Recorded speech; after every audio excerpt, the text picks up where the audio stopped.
reports one something. Itu kumahin class 10 di mi som na pass over.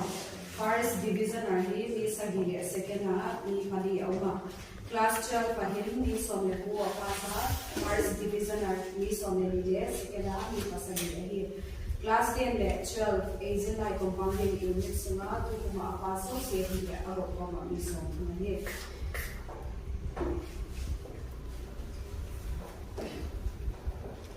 Ya masalah aku ini kita ambil ahli zikin aku ini si masalah kita azam amin di bawah kandung jual tadi kita ini certificate of appreciation Mr. or Miss Das Akipoya son of or daughter of Das of compounding in recognition of his or her success in class Das examination 2021 under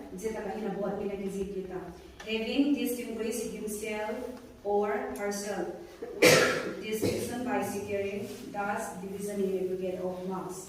The Zillai compounding units congratulate your success. We extend our best wishes to be an instrument of positive change in our society and wish you all the best in your further educational endeavors. And we signed by President, Secretary, Education Secretary. तो ये आवासन प्रेजेंट ये उनको संगठन को उनको बस अच्छा उन्हें अब उन्हें लो ये आलन चांग लो और उन्हें हिसाब चल ये सुनपुर भी अही लो चनाव के आलन चांग के पेन का उन्हें का पानी के ना अब सपेरा प्रेजेंट ये हिम होई बा अपार लंदन का अपन ये दिगिन जनवरी तक सोंगिम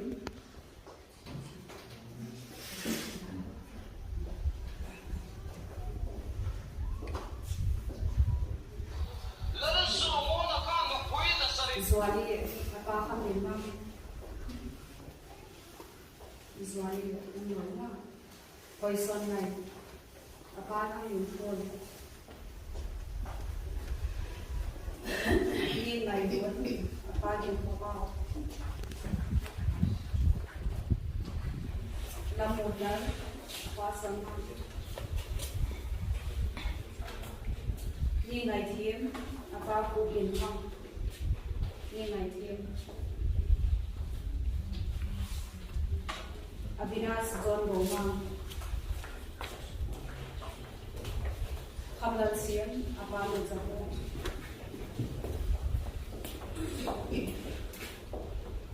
Kamal Son apa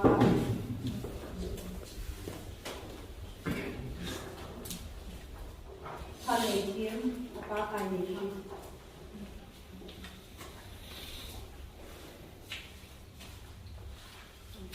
Zisi to class 10 pass ye to the class 12 pa pakat na dengan berdekat di luar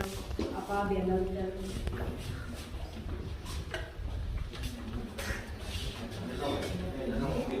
Ranting kin pa apa pi boy boy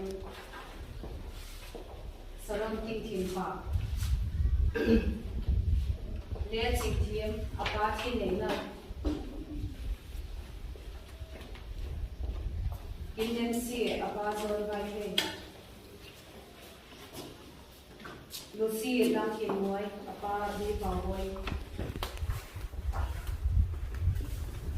Sinlun hang apa kinanon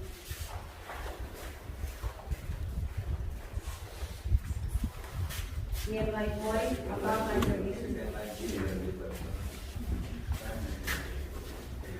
Ding mun hoy apa sa zon din Ini bukan. Kau sudah apa kaisang lian? Problem lian apa ke ejena?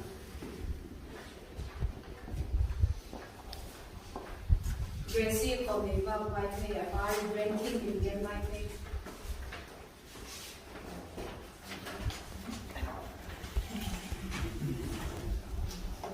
Give me a share apa ranking Indian Vaiphei. Ting like bell apa yang ditang. Enjoy thang apa apa.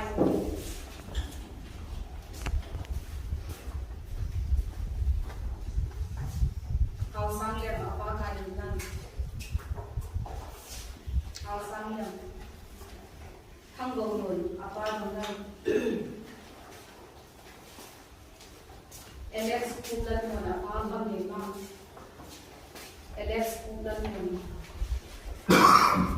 Mami iting laton ko ya panen latin mo. Hang min lon apa ni Ma'am.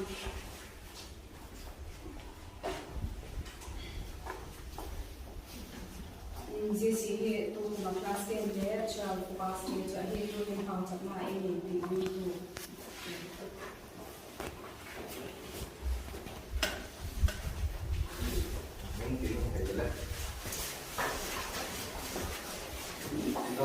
Kamu quay nhiều có để Zillai để Zillai của anh ấy đặt sang của những tôi nhìn thiếu là chính là hiện có về mình thì còn cái hiểu mình cái điều là làm ta nắm anh nói gì gì à vậy cái chân thì thiếu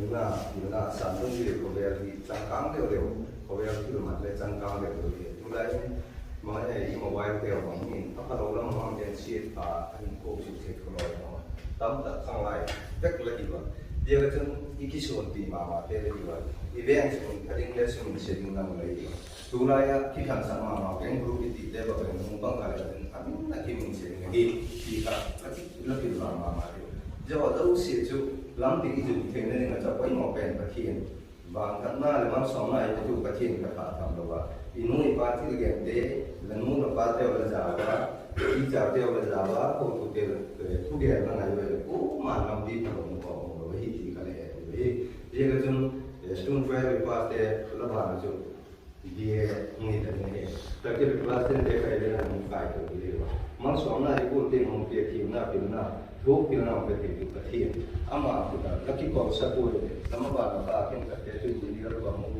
ada yang akan kerja kalau kamu bulan dengan akan kerja di bawah tu aja ima bạn dia di pulau itu dia tu yang kunci mama di ini Dr. Phil, who kan IAS di Central Service ni tu lah itu AAS dia dengan dia dapat all sama tak dari percentage. Dia kata jawab orang tu tu nak ni wei, pasien ngalam di buat pergi ke ini kan. Tiap nak katakan ini nak kamu di mai di loading, roy nak kabema ni nak Zillai dan dia nak kenapa ni nak pergi tu orang sama di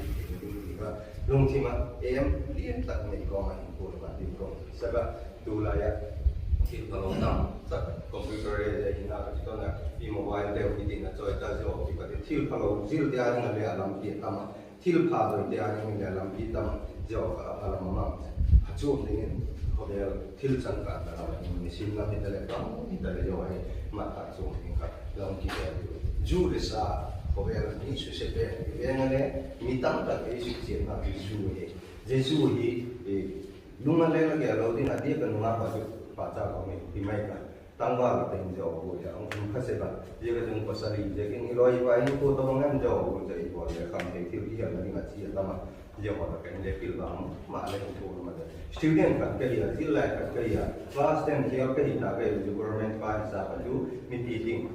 lung cima amal lama kita boleh hisab kai ka bikin dia kerja kita top tak mai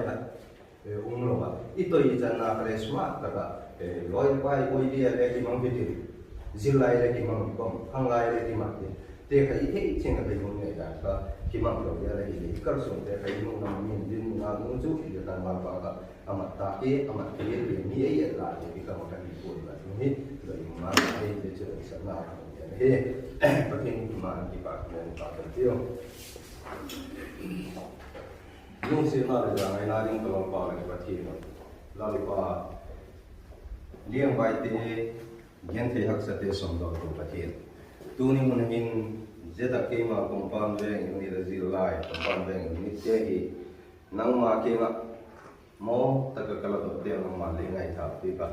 ho tu te ho le apil pen kim pen ke lo ma le le je ka chung pui tu te ho le la pa nang ma committee te ho e hi pen te hi yeng lo ma le ya thiu ngai to te nang ma ro tin zelin Digura jung lal pa kum sinin jeki pa na program ke ma compound Veng suma ka sa ka na te ho la ka lal pa ka ma tang ba te la ka hin lo tin na ta ni bang ra te ma lo je lo jigur bo ka jung ki pa program felicitation program ki hi kalamat giờ đồng duyên tu cùng ngày đây là mang sòng na đồng ngày lalpa giờ ta gặp angu hong ding dok kan ma teo ka tangwal teo ai là mang sòng na lo pi tak mo tu jing kan he program som sai le amao ho ki pa pi sang na pil pe certificate te hon te ya kamao le ko je gen masal king pa ko ke ra hi lalpa le ko pathin tu hin je ta ka Zillai te za te ho hi khang lai tua Tisan aklai ke lagi nangan taksa damna tu pilna lapi Zillai hoten kovel tinna koi mo kai dung dio ama ko lung thimalal pa kovel si tinna malia kai hei setan na sadang maya soi sak Zillai de jo do ding na ma kagaw lo ma na pele tin tong pa pi ko hi nu le pa za ho tu te za juti go lal pa Veng sung in sung nam sung te sung ka tu ong i te yung ka doi sak ma je ka sung lal pa nang man tu pilna lam dik nang man ko mu je le chung ting la pui hoi na tong ta pe ko hi lal pa nu le pa teng ka ching zo ku wa ho tu te ho Zillai loi pa ten ka eng sui zo ku hi je ma le je wa la chung pui tu ring nang ma kom chi lu tu ma pa nu lal pa por som pa si bang la te ka ne yo som pa ka không phần ngày hi vậy, xong rồi mình đầu tiên BM sinh phần ngày hi vậy, giờ nào chúng ta bắt đầu lại là, áo hình của sự sẽ thay đổi để bài thì tầm tầm không phải là gì mình làm ta, quý coi thay thì tầm tầm còn gì mà, giờ là cái hình cái màu nó là bài để là một cái trong cái bộ vậy, một cái thứ phát triển năng mà chúng ta làm phi thì một bộ dễ để thực hiện là phát triển này vậy, không lại rồi chúng ta rồi chúng tăng vào rồi chúng ta hi vậy, là câu chuyện mà những cái ta nga những cái nama ni ngatai lalpa ni tu mang som na tok tu ai te na du nama la mang som na lo pi ta tin ku roi sia de tin mang som na ta ti ko he se te na ho ve le ka hi wa o lalpa alung thimu angai tu dan pa lo ta kin nama la ko ke la lung thim di ka nu le pa suki pa tu nam suki pa tu le choi le tu sunin ta tu ai je te na du nama ei pui hoi te kin ti la ku ta din ko sang hi tu jing ka na lalpa ka thil ti pe teo certificate ting ti pa get sang nai Zillai compound Veng ni ta ho tu te hon lalpa ngum ka le je da ka pi to te binang man ngum mal so ma ti he tin la je ki pa thai lalpa je certificate tong ta ti ma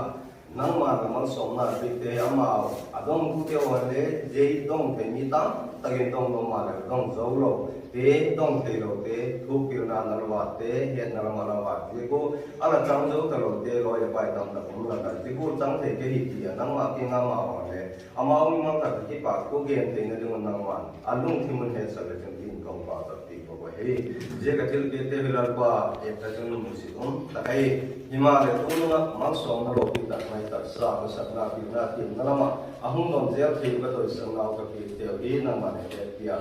thắc cái mà sòng kia là chương trình nó sòng là thì của he bằng kinh cho là thu em là cái program để là bằng tu cái là do là tu sinh ca na nung cái em đọc cam phát cam như thế cái thiếu bảo để là mà cái gì thì để là mà sòng nó thì tất cả rồi để là vậy thì nên năm mà thắc cái mà sòng à ấy hết thì cái chương trình cái phần thì là lại do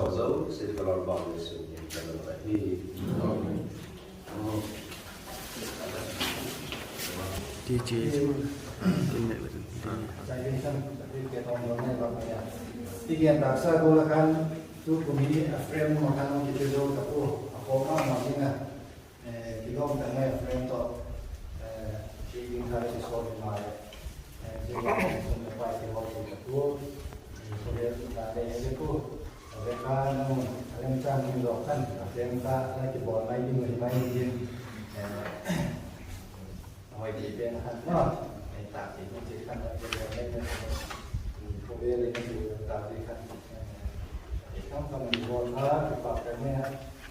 còn mình bây giờ chúng thì vào cáiตัวbên lúc của mình chuyển nó một thật trong tại cái này giải quyết phần là chút chút chứ mà vào tính nào trong các tiêu đây cái này mà sai tambah apa itu yang bio tengok dia asyik ilmu jadi ikut suntim apa ya Zillai kompon semua yang bio mantap datang tak mungkin tidak tinggal aman anak sebenarnya dia kalau dia punya certificate of appreciation ka Zillai Compounding Diploma jadi Education Secretary Musim Tapi ini yang berpada itu adalah kalau mengenal Office of the Zillai Vaiphei Student Organization Compounding Certificate of Appreciation. This certificate is presented to Mr. Hailun, Probationary Officer, Veng of India,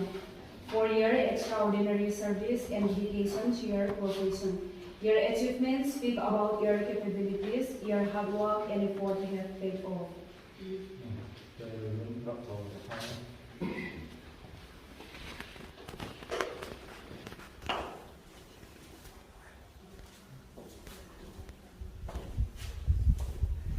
Abanin di pastor lama, dator di Imam Thomas ini ya. Ama ini tam ini foreign lama pastor ini yang semua Zillai tapi bantuan dator degree ini hanya ini Zillai Compounding ini yang semua libur ini department besar. Recommendation ana di bawah Pak Obama di bawah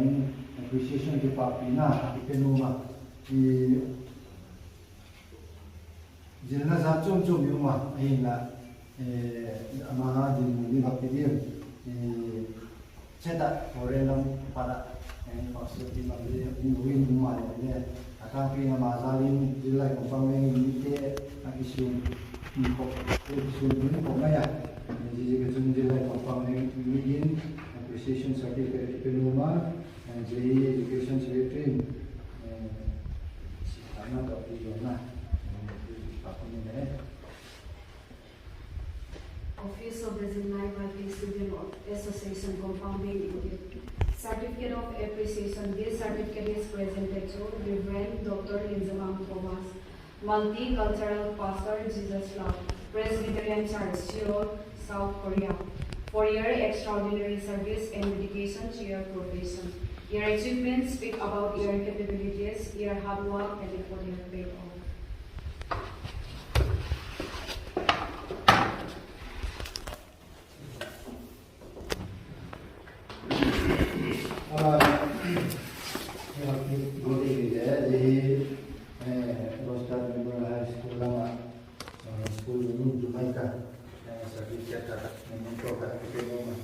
Terus kan member high school ini Zillai te hall ay maya. Unpai mazu sin principal ay vice principal ay kita na. Ay maksud ini tu ilo ke di banjun antara kita na jun doktor kita banyak pikoi mau sekimana. Principal di banjun vice principal ay mangte oi.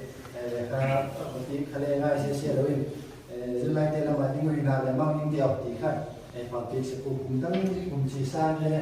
aki docen le i kabuwa je banjun property le i dot kha kian kiri le ke sepu ni kum felicitation di matu bangka a property jo sika ki don kha lo hi la vice principal fiala jala han ki jo sika go do le kilom tamai ka felicitation ka timam ko lo hi adik jo ni ko makan le je go ni tring dia pardati awal dua dah cia ro kham la go do le a to long khan ki long za ti mai di anal mai kan Office of the Zillai Vaiphei Student Association Compounding Unit Memento. This certificate of appreciation is presented to Rostat Memorial High School Compounding with for unwavering support and mentoring guidance that help in leading our path to success, positive accomplishment and attitude towards Zillai Compounding Unit.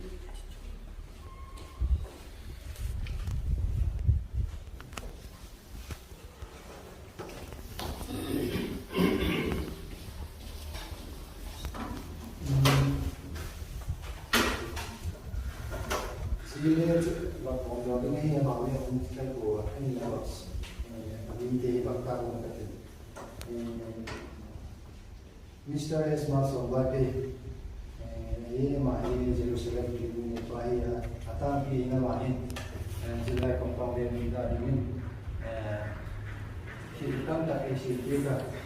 program mà trên này bên này là sponsor là tôi bên này là tôi bên làm cả thằng ngoài sponsor thì cái gì thì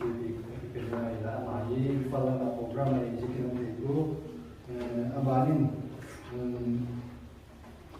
khai là đi Israel khai là đi lecture là More College ai mà hi amai là buổi này chỉ cần ông itu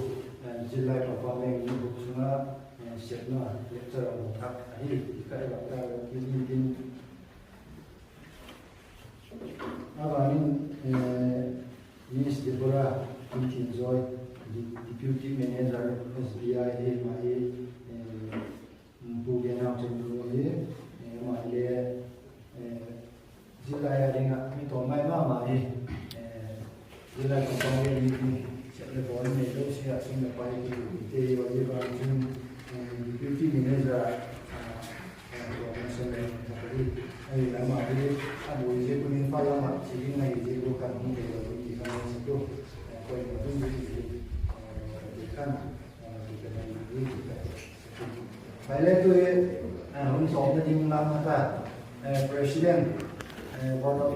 department ये ना तो Presiden Presiden yang mengatakan dia board of Indian sebagai pengatur dia nak yang dia pada mengatakan apa sebenarnya dalam pembangunan ini zona ini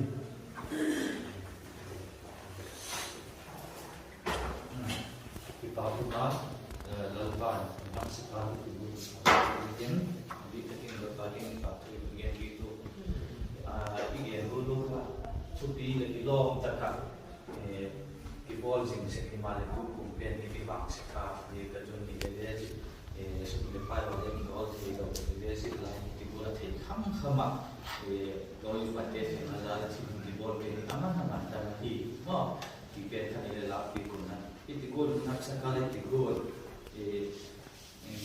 kibol ni senadan katu itu kan ada ni dipakai pasang itu ni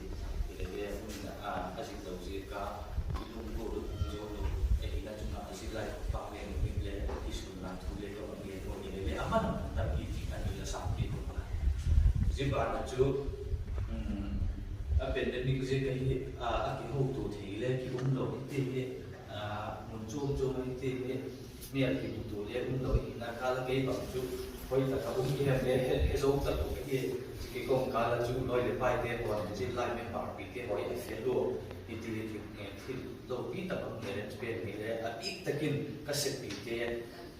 tham gia các cái ngày sáng năm các cái gì thì khá các bạn tạo cái điện là tụi cái program cái công nghệ cái một cái là cái sự gì thì thì khá mà phải ra là cái chọn sáng năm mai thì khá thì các bạn tạo là cái điện là chỉ bạn chúng ta là khá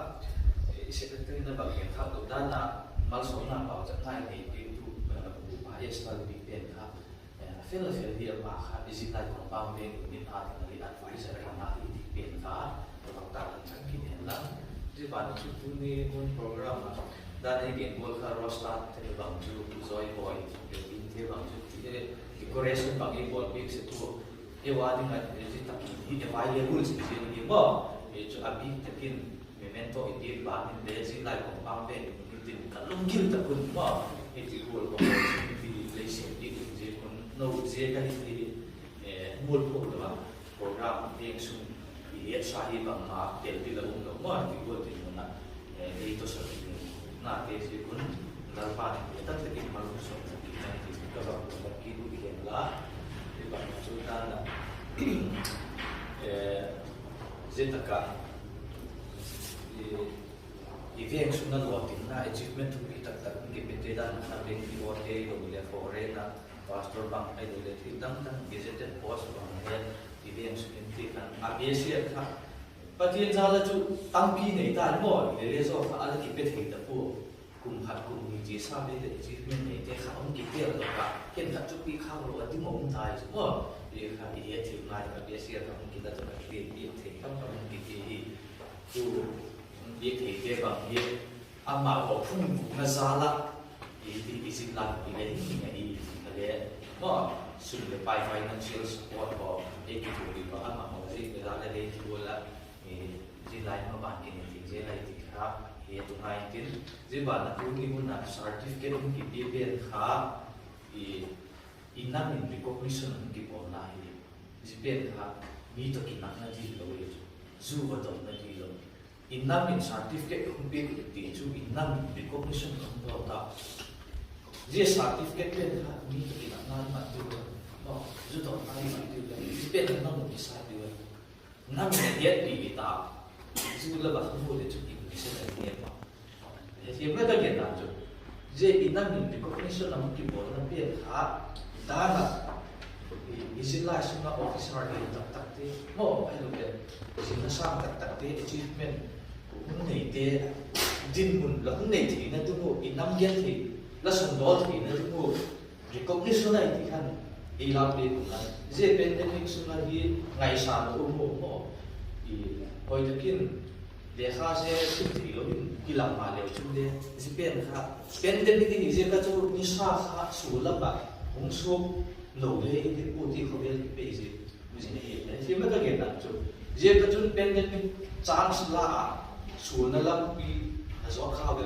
ji khai lo din la le kha sim kha le a ngai ma da ni sa le ala chol kha ta pandemic ji ka ti lo wai kha ho ye ka chun la le kha sim na ke kha la ke real le la character kha si ka na je mi i bu ka win na mun pan la nan mo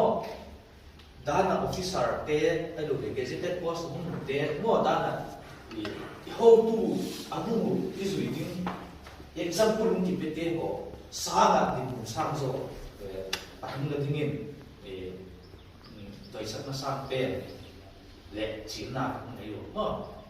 Zillai to pang pe ni pakin mo tu dia le na dam so dia ta ki ba ke jiba na chu ka ba ke no pe chu miscommunication le on ta ye je ke ko thil di mam pe kan mini kan ni president pa le certificate appreciation ki ni dan ai ma le se pakin le ni do je sa na zala nu de pa de pa na zala lecture ka ta ji ha market son so din loading lo ki lai le loading na tampi ki le le lum ki na ri ko ma ko Delhi to the game back again to Mount Thomas Foena first among the Zhou tribe pastor already na champion pandemic in kham ne mo pandemic in kam du si lu su so mo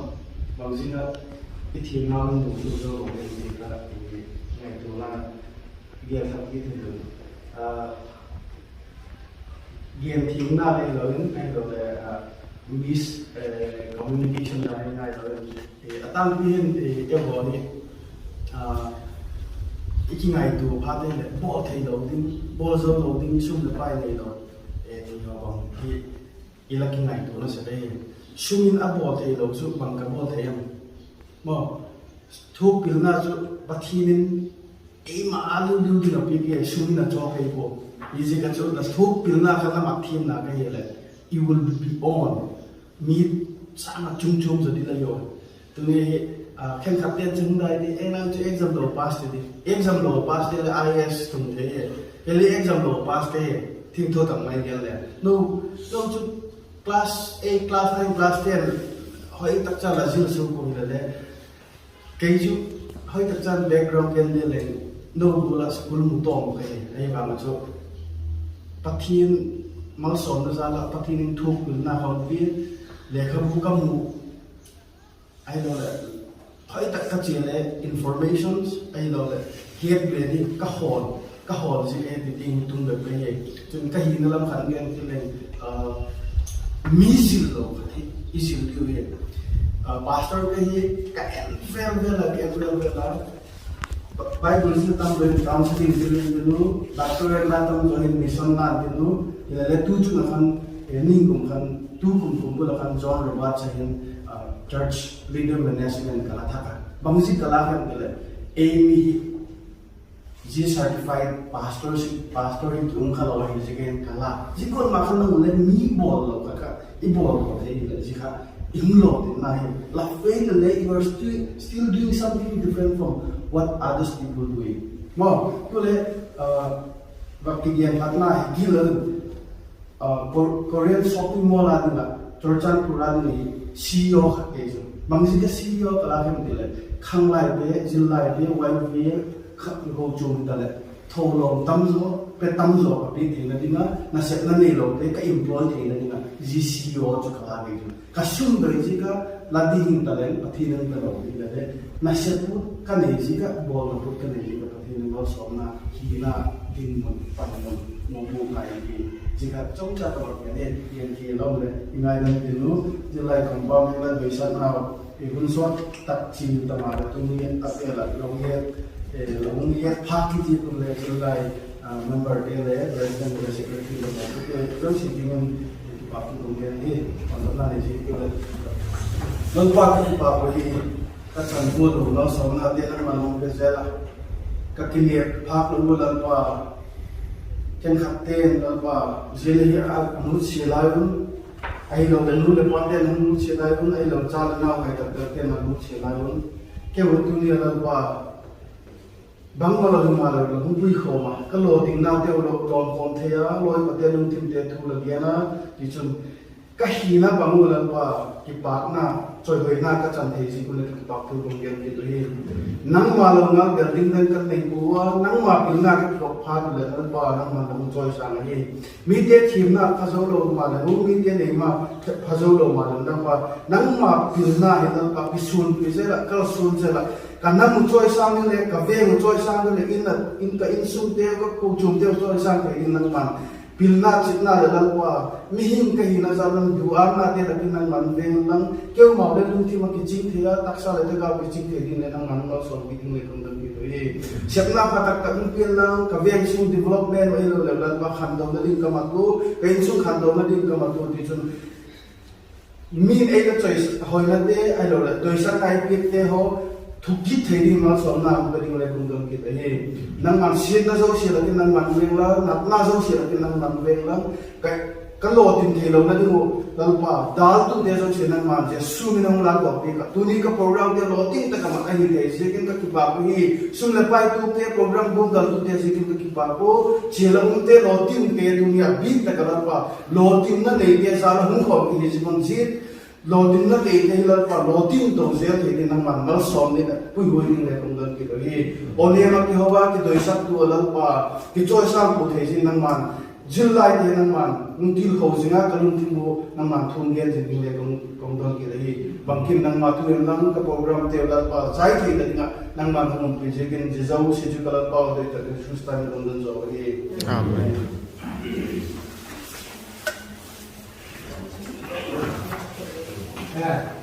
Zillai you know Zillai you what Zillai